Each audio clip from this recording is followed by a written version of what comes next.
আমরা একটু যেতে চাই, আমাদের সহকর্মী আছেন আলামিন গাজীপুরে। দর্শক, আপনাদেরকে একটু নিয়ে যেতে চাই গাজীপুরের সামগ্রিক বাস্তবতা এই বিকাল সন্ধ্যায় জানানোর জন্য। আলামিন, নিশ্চয়ই শুনতে পাচ্ছেন আপনি আমাকে? আলামিন, একটু একটু আপনার কাছে জানতে চাই, এখানকার যারা আসলে নির্বাচিত হয়েছেন, যারা পরাজিত প্রার্থী, তারা আসলে কিভাবে সময় কাটাচ্ছেন এই সময়ে একটু জানাবেন।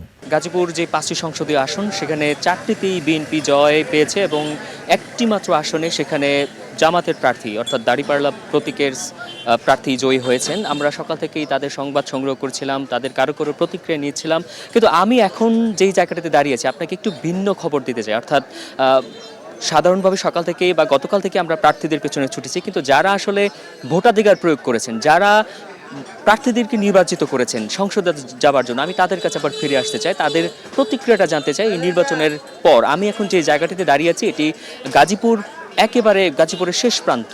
এটা গাজীপুর 5 আসনের টোক বাজার। আমার এখান থেকে অল্প কিছু দূরেই কিশোরগঞ্জ জেলা এবং তার একটু পরেই গফরগঞ্জ, ময়মনসিংহ জেলা, ময়মনসিংহের গফরগাঁও উপজেলা। আমার পেছনের যে দোকানটি দেখতে পাচ্ছেন, এটি টোক বাজার একটা বিখ্যাত চায়ের দোকান। এখানে প্রত্যেক দিন সকাল থেকে গভীর রাত পর্যন্ত এই 3 জেলার মানুষের আড্ডা হয়, চায়ের আড্ডায় গল্প হয়, চায়ের আড্ডায় জ্বর হয়। নির্বাচনের আগেও তা হয়েছে। আমরা আবার ফিরে এসেছি এই চায়ের দোকানে। আমি আপনাকে একটু বাস্তব চিত্র দেখাতে চাই। এখানে বিভিন্ন শ্রেণী পেশার মানুষ এখানে আছে এবং তারা আজকে যেহেতু শুক্রবার, সকাল থেকে আমরা দেখেছি প্রার্থীরা বিভিন্ন জায়গায় ছোটাছুটি করছিলেন। আমরা সংবাদ মাধ্যমে প্রার্থীদের কথা শুনছিলাম। এখানে যখনই জুমার নামাজের পর থেকেই চিরাচরিত নিয়ম অনুযায়ী আবারও মানুষের আড্ডা জমছে, বিশেষ করে যেহেতু গতকাল ত্রয়োদশ নির্বাচন অনুষ্ঠিত হয়েছে এবং আজকে ফলাফল ইতিমধ্যে ঘোষণা হয়েছে বেসরকারিভাবে এবং ফলাফল মোটামুটি জানা হয়ে গেছে সবার। সেই জায়গা থেকে এখন চায়ের আড্ডাটা আরও বেশি জমে উঠেছে। তারা আসলে গল্পে গল্পে বলতে চাচ্ছেন তারা যাদেরকে ভোট দিয়েছেন তারা আসলে জয়ী হয়েছে, কারোর পছন্দের প্রার্থী জয়ী হতে পারেনি। এই সব কিছু নিয়েই মূলত এখানে আলাপ আলোচনা হচ্ছে এবং সবচেয়ে বড় কথা, যেহেতু আপনাকে বলছিলাম, এখানে আসলে 3 জেলার মানুষেরই খবর পাওয়া যায়। তারা এখানে যেহেতু আসেন নিয়মিত চা খেতে। আপনি দেখতে পাচ্ছেন একটি মালাই দুধের চা, এখানে এটি টোকের অত্যন্ত পরিচিত একটি দোকান। আমি আসলে কয়েকজনের সঙ্গে একটু কথা বলতে চাই। আমি আপনাকে জানাতে চাই, অর্থাৎ এই যে দীর্ঘ সময় পর, দীর্ঘ 17 বছর পর ভোট অনুষ্ঠিত হলো, তারা ভোট দিয়েছেন, কে কার পছন্দের প্রার্থীকে পেয়েছেন কিনা এবং এই ভোটের ফলাফল নিয়ে তাদের অভিমত। আমরা আপনার সঙ্গে একটু কথা বলতে চাই। আপনার নাম কি, কোথা থেকে এসেছেন? এবং আমি নজরুল ইসলাম খোকন, মেম্বার। আমার বাড়ি পাখুন্দিয়া থানা। আমি কিশোরগঞ্জের 2 আসনের অ্যাডভোকেট জালাল সাহ বিপুল বিডে ছিলাম যে আপনি কোন জেলা থেকে এসেছেন? আমি কিশোরগঞ্জ জেলা থেকে এসেছি, পাখুন্দিয়া থানা। আপনার উপজেলায় যেখানে আপনার প্রার্থী কতজন ছিল এবং সেখান থেকে কোন প্রার্থী জয়ী হয়েছে? আমার এনে 5 জন প্রার্থী ছিল। এর মধ্যে অ্যাডভোকেট জালাল সাহ বিজয়ী হয়েছেন বিপুল বুডে দানি শেষ নিয়ে। আপনার সর্বোপরি এই যে 17 বছর পর একটি সুষ্ঠু নির্বাচন হয়েছে, এটা সবাই এখন বলছে, তো এই নির্বাচন নিয়ে আপনার মতামত কি? সব মিলিয়ে ফলাফল নিয়ে আপনার?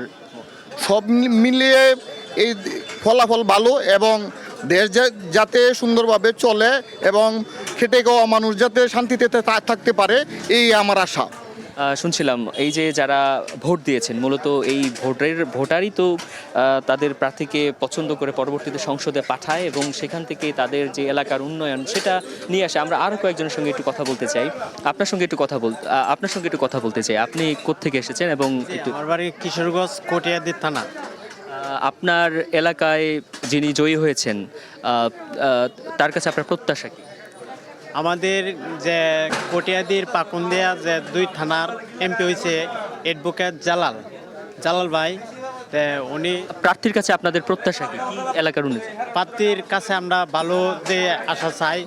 উনি আমাদের সাথে কথা বলছে, মানে আমরা যেটা চাই আমরা এটা কইরা দিব। শুনছিলাম আরেকজন ভোটারের কাছ থেকে শুনছিলাম, অর্থাৎ কালকে তারা ভোট দিয়েছেন উৎসবমুখর পরিবেশে এবং সেখানে তাদের যে ফলাফল সেটাও আশানুরূপ হয়েছে। আমরা আরেকজনের সঙ্গে একটু কথা বলতে চাই। আমরা দেখতে পাচ্ছি এখানে আপনি অনেকক্ষণ ধরে বসে আছেন, চা খেয়েছেন নিশ্চয়ই? জি, ইনশাল্লাহ। এখানে কি রেগুলার আসা হয়? হ্যাঁ, প্রতিদিন আসছি। একটু নির্বাচনের ফলাফল নিয়ে জানতে চাই। আপনার বাড়ি কোথায় এবং এই যে নির্বাচন হলো এখানের ফলাফল নিয়ে আপনার? হ্যাঁ, আমার বাড়ি এখানে। আমাদের এখানে প্রার্থী দাঁড়িয়ে ছিল 5 জন, এর মধ্যে হাড্ডাহাড্ডি লড়াই হয়েছে। আমাদের এখানে পাশ করেছে বাংলাদেশ জামাত ইসলামী। বাংলাদেশ জামাত ইসলামী ছাত্র শিবিরের কেন্দ্রীয় সভাপতি জনাব সালাউদ্দিন আইবি ভাই। আপনি বলছিলেন যে আপনি কাপাসিয়া, অর্থাৎ এই যে গাজীপুর 4 আসন, এখানে এবার দেখা যাচ্ছে গাজীপুরের যে টোটাল 5টি আসন সেখান থেকে একটি মাত্র আসনে যেখানে জামাত জয়ী হয়েছে, এটা আসলে কতটা আনন্দের এবং এই জয়ের পেছনের কারণ কি দেখছি? ভীষণ ভীষণ আনন্দের। এখানে জয়ের পিছনে সবচেয়ে বেশি কারণ যে ব্যক্তিগত বিষয়টাই, অর্থাৎ ন্যায় ও ইনসাফের কথা বলা হয়েছিল। আমি মনে করব যে এখানে ন্যায় ইনসাফ প্রতিষ্ঠার জন্য জনগণ ওনাকে বেছে নিয়েছে। আমাদের এখানে কাপাসিয়া যে পারিবারিক যে গণতান্ত্রিক ব্যবস্থা ছিল, এই পারিবারিক তন্ত্র থেকে আমরা এবার বেরিয়ে আসতে পেরেছি। এখানে 2টা ফ্যামিলি শক্ত বড় ছিল, একটা আওয়ামী ফ্যামিলি। আপনার প্রার্থীর কাছে আপনার প্রত্যাশা কি, প্রত্যাশার জায়গাটা কি, মানে আপনি কি চান প্রার্থীর কাছে, কি উন্নয়নটা সবার আগে চান? এই যেহেতু এখন নির্বাচিত হয়েই গেছেন, কি উন্নয়নটা চান সবার আগে? আমাদের দেশ তো প্রধানত আমি যতটুকু আমার অভিজ্ঞতা বলছি যে এখানে আমি বাংলাদেশে জন্ম স্বাধীনতার উপর থেকেও আমি আমাকে নিজেকে অপরিপূর্ণ মনে করি যে এখানে স্বাধীনতার পরে আমরা দুর্নীতিগ্রস্ত। এটাই সবচেয়ে বড় সমস্যা আমি মনে করি যে আগের বস্তা পর্যা রাজনীতি বাদ দিয়ে যদি এবার যেহেতু 5ই আগস্ট হয়েছে, 5ই আগস্টের মূল্যায়ন করে আপনি প্রার্থীর কাছে কি কোন উন্নয়নটা সবার আগে? বলতেছি এটা একটু বিবৃতিমূলক হচ্ছে তো, যে এই স্বাধীনতা, দ্বিতীয় স্বাধীনতার জন্য আমরা ওই সাম্য যে আমাদের দুর্নীতিগ্রস্ততা থেকে বেরিয়ে এসে একটা কল্যাণমূলক রাষ্ট্রে পরিণত করে। এবং ধন্যবাদ আপনাকে। যেমনটি শুনছিলাম, মূলত এই যে চায়ের আড্ডা, চায়ের দোকান, এখানে 3 জেলার মানুষ এখানে আসেন। আমরা একটু ছোট্ট করে আপনার সঙ্গে একটু কথা বলতে চাই। আপনি তো এখানে নিয়মিত চা বিক্রি করেন, মানুষের আড্ডা কেমন দেখেছেন, এখন কি দেখছেন? না, আমি এনে কইতে পারবো না, আপনি আচ্ছা, তো দর্শক আপনারা দেখছিলেন মূলত এই যে চায়ের আড্ডায় সাধারণত নির্বাচনী ঝড় ওঠে, এখানেও হয়েছে এবং নির্বাচনের ফলাফল ঘোষণার পরও আমরা দেখতে পাচ্ছি মানুষের মধ্যে এই নির্বাচনের ফলাফল নিয়ে আলোচনা। তো এই ছিল গাজীপুরের একেবারে শেষ প্রান্তের টুক বাজার জায়গা থেকে আমার কাছে সর্বশেষ।